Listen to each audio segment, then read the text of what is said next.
Hola, estimados estudiantes del Liceo Adulto de Santa Cruz, soy Cristian Galán, su profesor de Ciencias Naturales. El día de hoy vamos a comenzar con la clase número 4 para el primer ciclo. La unidad 2, enlace químico, desde la página 45 a la 51. El objetivo es comprender e identificar los diferentes enlaces químicos como la unión entre los átomos para formar sustancias nuevas. Decimos que la materia es todo aquello que tiene masa y ocupa un lugar en el espacio. Dentro de la materia podemos clasificar lo que están las sustancias puras, que son aquellas que se encuentran en la naturaleza y su composición no varía, de acuerdo a cuál sea su estado, y las mezclas, que están formadas por dos o más sustancias puras, y su composición es variable. Dentro de las sustancias puras, que son las que a nosotros nos interesan, están los elementos y los compuestos. Los elementos son sustancias que están formadas por átomos idénticos. Un ejemplo de esto son, por ejemplo, los elementos que encontramos en la tabla periódica. Los compuestos son sustancias puras también, pero están constituidas por dos o más elementos. Por ejemplo, el agua. El agua está formada por hidrógeno y oxígeno, es decir, por la mezcla de dos elementos que están en la tabla periódica. Las mezclas heterogéneas son aquellas en las cuales sus componentes se pueden visualizar a simple vista, o sea, se pueden diferenciar. Por ejemplo, el agua con el aceite. Si yo mezclo agua con aceite, puedo diferenciar dónde está el aceite y dónde está el agua. Las mezclas homogéneas son aquellas en las que sus componentes no se pueden distinguir a simple vista. Por ejemplo, el agua con sal. Yo no puedo distinguir en una mezcla de agua con sal dónde está la sal y dónde está el agua. En base a esto, nosotros nos tenemos que hacer la siguiente pregunta. ¿Cómo es que entonces nacen los compuestos? ¿Cómo es que se unen los átomos? Para poder explicar esto, existe lo que es el enlace químico. El enlace químico viene siendo como la especie del pegamento con el que se unen los átomos. Pero ¿este pegamento de dónde nace? Bueno, este pegamento nace gracias a lo que son los electrones de valencia. Es decir, los átomos se van a mezclar mediante el intercambio de electrones de valencia, es decir, los electrones que están en la última capa. Por ejemplo, podemos ver la formación del agua, que necesitamos dos átomos de hidrógeno. Cada uno de los átomos de hidrógeno va a aportar un electrón de valencia, es decir, un electrón de su capa más externa. Y el oxígeno va a aportar dos electrones de su última capa energética, es decir, dos electrones de valencia. Cuando estos electrones de las últimas capas de ambos átomos se mezclan o se juntan, se va a formar una unión.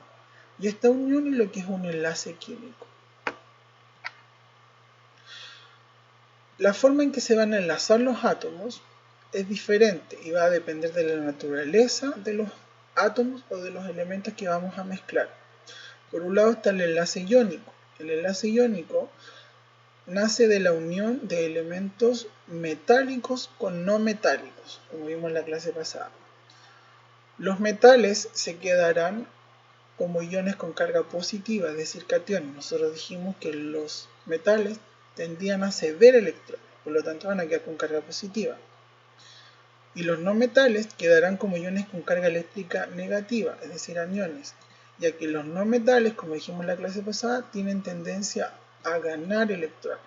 Aquí podemos ver, por ejemplo, que para formar el cloruro de sodio, que nosotros es la sal de mesa, el sodio va a aportar un electrón de su última capa al cloro, ¿ya? Le va a ceder este último electrón. Y al cederlo, el sodio va a quedar con carga positiva y el cloro va a quedar con una carga negativa en exceso, que no tenía inicialmente. Por lo tanto, el cloruro de sodio que nosotros vemos en nuestra mesa es una red cristalina que se forma por la atracción electrostática de estas dos especies con cargas eléctricas opuestas. Por eso se pueden mantener unidos, porque el sodio queda positivo y el cloruro queda negativo. Estos tienen altos puntos de fusión, es decir, cuesta mucho derretir la sal si nosotros la ponemos al fuego. Son solubles al agua, nosotros podemos disolver muy fácilmente la sal en el agua y son conductores de electricidad. Por eso es que nosotros cuando estamos deshidratados, por ejemplo, necesitamos consumir ciertas sustancias líquidas que poseen electrolitos, se les dice habitualmente. Dentro de las sales que podemos encontrar, por ejemplo, está el cloruro de sodio, el óxido de bario o el cloruro de magnesio. Lo importante para identificar el enlace iónico es que siempre debe haber un elemento metálico unido a un no metálico. El enlace covalente es aquel en el que al menos dos átomos de elementos no metálicos comparten electrones de valencia. En el enlace covalente, los átomos no van a ceder electrones, van a compartir electrones, a diferencia del enlace iónico. Y la otra diferencia es que en el covalente, ambos átomos deben ser elementos no metales, ¿ya? Por ejemplo, en este caso tenemos la formación de la molécula de cloro. Vemos que el cloro 1 y el cloro 2 comparten un electrón de su último nivel energético, es decir, cada uno aporta un electrón de valencia. Para la formación de la molécula de oxígeno, podemos ver que cada oxígeno en la zona intermedia entre los átomos, cada oxígeno aporta 2 electrones de valencia de su última capa. Por lo tanto, podemos decir que entre un oxígeno y otro oxígeno hay una doble unión. Y como los cloros comparten solo un electrón cada uno aporta un electrón, va a haber solamente una unión.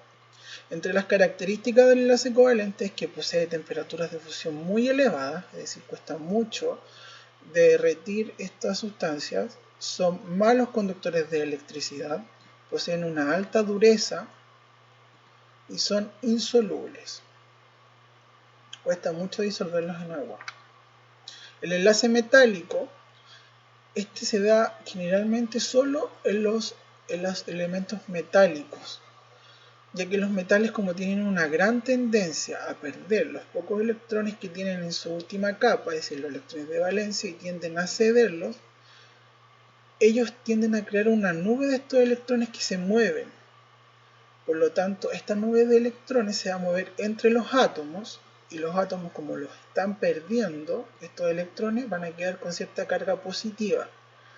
La nube electrónica no es más que una aglomeración de electrones, es decir, es como un mar de electrones que se va a estar moviendo entre los átomos, y esto le confiere a los átomos la forma y las propiedades de un enlace metálico, es decir, por ejemplo, la conductividad eléctrica. Por eso los metales pueden conducir muy bien la electricidad, porque ellos tienen suelto un mar de electrones entre ellos, y eso permite que la electricidad pueda fluir entre estos átomos. Un ejemplo de enlace metálico tiene lugar en el elemento metal cobre. Por ejemplo, una lámina de cobre o un alambre de cobre. Nosotros podemos ver que hay cierta tendencia de los electrones de cada uno de los átomos de cobre a moverse. Estos poseen una alta temperatura de fusión y ebullición. Son buenos conductores de electricidad, son dúctiles y maleables y de alta dureza, y se oxidan con facilidad. Esa es una de las características. ¿Por qué se oxidan con facilidad? Porque tienden a perder muy fácilmente sus electrones. Como actividad van a tener que realizar la actividad de la página 52 del libro, en donde ustedes deberán hacer una comparación de semejanza y diferencia entre el enlace iónico y covalente y entre el enlace iónico y metálico. Y además de eso deberán hacer una clasificación de qué tipo de enlace tiene lugar en los siguientes elementos o compuestos. Y justifique. La justificación yo se las di, que generalmente yo les dije que los enlaces iónicos están formados por átomos metálicos y no metálicos. Los enlaces metálicos están formados solamente por metales, y los enlaces covalentes están formados por la combinación de dos átomos no metálicos. Esperando que se encuentren bien. Ante cualquier duda o consulta, no duden en comunicarse conmigo.